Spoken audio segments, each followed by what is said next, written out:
Hello, xin chào các bạn đã quay trở lại với review 5 phút.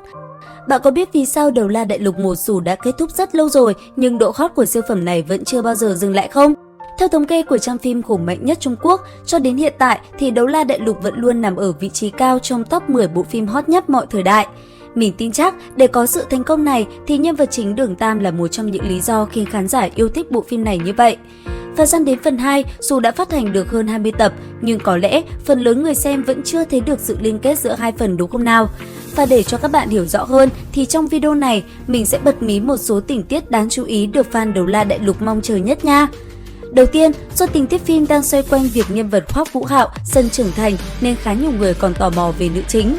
Trong một vài video trước đây, mình đã bật mí Vương Đông chính là thê tử của Hoắc Vũ Hạo sau này. Có một điều buồn cười chính là có bạn đã để lại bình luận rằng phần 2 nói về chuyện tình đam mỹ phải không? Mình không thích thể loại này nên có lẽ sẽ không xem phim nữa. Xin thưa với các bạn rằng Vương Đông chính là con gái của Đường Tam và Tiểu Vũ, sở hữu huyết mạch Tu La Thần và Hải Thần. Ngoài ra còn mang trong mình huyết mạch của Nhu Cốt Thỏ và Lam Ngân Thảo. Không chỉ vậy, nàng còn có thể nội mang theo một số sợi thần thức của Đường Tam và một tia sức mạnh thuần túy đến từ huyết mạch Long Thần. Thật ra, Vương Đông còn rất nhiều thân phận khác. Trên thần giới, nàng được gọi với cái tên Đường Vũ Đồng. Bởi vì không muốn can thiệp vào biến hóa của Đấu La Đại Lục, Đường Tam đã phong ấn thần thức cùng trí nhớ của con gái, buông xuống một tia thần thức của mình, âm thầm bảo vệ nàng.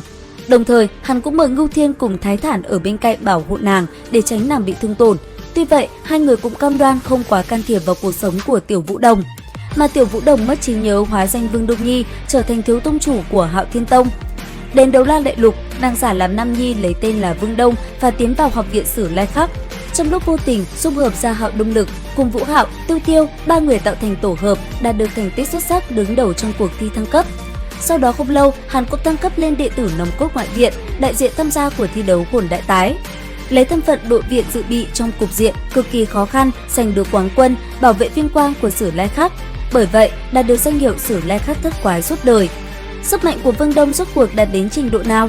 Cho đến hiện tại, đây vẫn còn là một ẩn số. Trong các cuộc khảo hạch tại học viện, hắn mới chỉ sử dụng vũ hồn thứ nhất là Quang Minh Nữ Thần Điệp.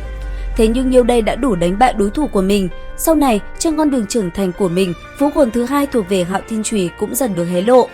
Có một điểm đặc biệt là vũ hồn thứ ba của Vương Đông Nhi có tên là Hải Thần, và điều làm fan Đấu La Đại Lục đáng mong chờ nhất là màn thể hiện của nàng khi phóng thích ra hồn kỵ thứ 9. Đây là một hồn kỵ vô cùng cường đại. Tại sao mình lại nói như vậy? Bởi có thể trực tiếp triệu hồi thần vương Đường Tam xuất hiện. Sức mạnh của Đường Tam thì không có gì phải bàn rồi đúng không các bạn? Một khi thần xuất hiện, bất cứ thứ gì cũng không thể chống lại. Phân cảnh kinh điển này được xảy ra khi Vương Đông Nhi cùng Hoắc Vũ Hạo bị hải nữ tấn công. Hoắc Vũ Hạo vì bảo vệ nàng mà rơi vào hôn mê. Chính vì thế, để trả thù cho người mình yêu, Phương Thu Nhi đã phóng thích ra hồn kỵ thứ 9 của mình, trực tiếp triệu hồi hải thần Đường Tam đến cứu. Tuy nhiên, để chờ đến phân cảnh khi Đường Tam xuất hiện giúp con gái mình xử đẹp đối thủ, có lẽ còn phải chờ rất lâu nữa. Và dĩ nhiên, để có thể đạt đến trình độ này, có thể nói Vương Đông Nhi khá là may mắn bởi hồn hoàn của nàng đã được phụ thân mình chuẩn bị sẵn cho từ trước. Nên theo năng lực của mình phát triển thì vũ hồn của nàng cũng được tiến hóa theo, điển hình nhất là Quang Minh Nữ Thần Điệp sau này sẽ tiến hóa thành Long Thần.